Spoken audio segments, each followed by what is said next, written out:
how we're going to adjust this. Just a second. The problem with the belly. What is the problem with the belly? And I have no conflicts of interest. This lecture is based on a review of about 430 articles. I'm a research scientist.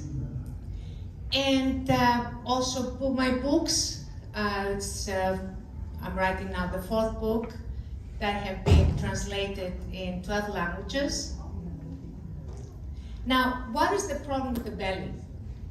The problem with the belly is that fat is a systemic problem. And the most important problem with the belly is that it contains visceral fat. And the visceral fat invades your vital organs, surrounds them, suffocates them, and from there, it shortens your life. Now, you may say, I'm 45 and I'm slender, so most likely I don't have visceral fat, right? Wrong. You do have visceral fat even though you're slender, and it's extremely dangerous. Why? Because the visceral fat is like a toxic dump. It's like a garbage bin. It has all the toxicity. And what is cancer is toxicity. What is aging is toxicity, accumulated toxicity and inflammation. So fatty liver, that is what happens when inside that belly. Fatty liver has to do with a lower life of expectancy.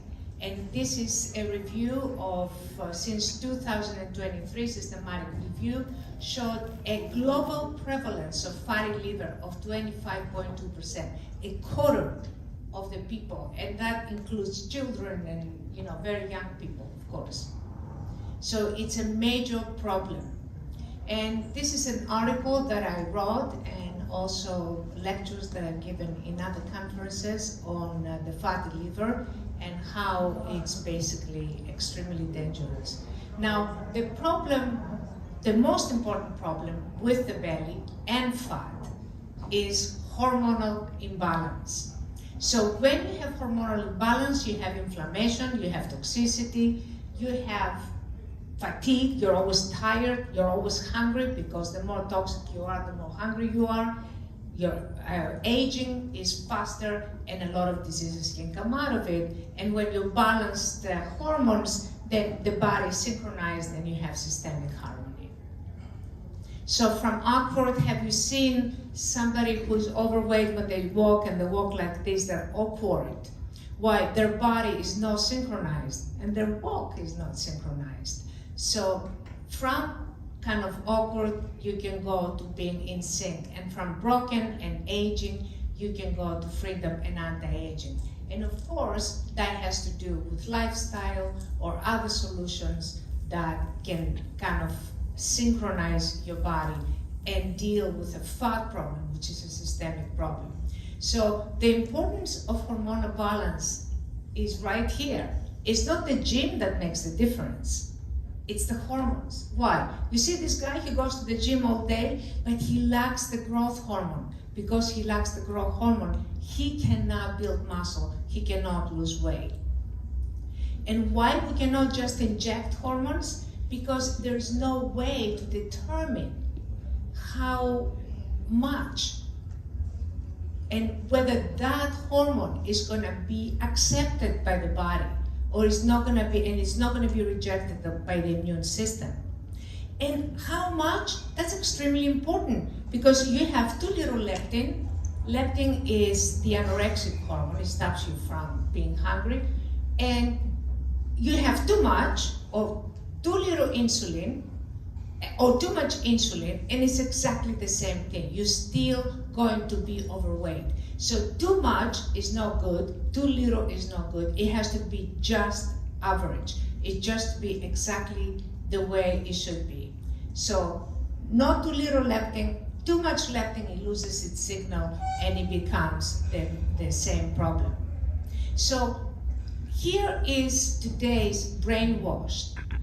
that has deceived a lot of people. And they show these kind of models with the big pants that, you know, you're gonna lose that much weight, and this is all marketing. But this lady, for example, she was expecting to get that, but she got this instead. And this is what I want to show you. My third book, Brainwashed, is dealing with all of those kind of mesmerization that we get from advertising. Now, there is a lot of technologies, but however, the problem with them is that the results rebound. And with some technologies, you have what we call the paradoxical adipose hypertrophy that you have with cryolysis, that you have this problem. Somehow there is an even worse effect after you do the treatment. And cryolysis is still kind of popular. Some people are satisfied, but some people are neutral, and some people have started being unsatisfied because of side effects, serious side effects. Now, the problem with a lot of technologies that we have today, like lasers and RF, is that they will not suppress hunger. So you lose a little bit of weight, but you're still hungry, the food is delicious, you go out and you put it back on. So, okay, you lost it, but what's the point? And now you have to go back. And with more treatments and more traumatic interventions in your body, then there is a speeded up aging process and more kind of toxicity. So hunger is a problem. So that's about 99% of the studies only report success for destruction of subcutaneous fat. That's another problem. The visceral fat always remains, and this is just some studies, and you know, I've been through several studies. Very, a minimal amount of studies talk about visceral fat reduction, and that's when they included exercise within this treatment. So you don't know if it's the exercise or whether it's the machine that did it. So visceral fat, the worst part about visceral fat, or any fat really, is that it's inflammatory, it's inflammation. And as you can see, I don't want to go through all of these hypoxia processes that the fat creates in the body, but it's extremely damaging. And adiponectin, interleukin, this guy here is inflammatory, and these are all inflammatory. So it affects your immune system, basically. The inflammation reduces the capacity of the immune system. And there's a lot of research now that is not paid, because a lot of the research that you read, and they say wonderful things, is paid. If the name of the device is listed in the article, that article is being paid for, because I have published about 56 articles, and I'm very aware about, you know, the demands that they make. So several researchers have emphasized the close association of inflammation with metabolic and other chronic diseases, insulin resistance, diabetes, immune decline, increased susceptibility to infections, atherosclerosis, and even cognitive and mental decline. So when you're increasing inflammation, that is a problem, not only physically, but also cognitively.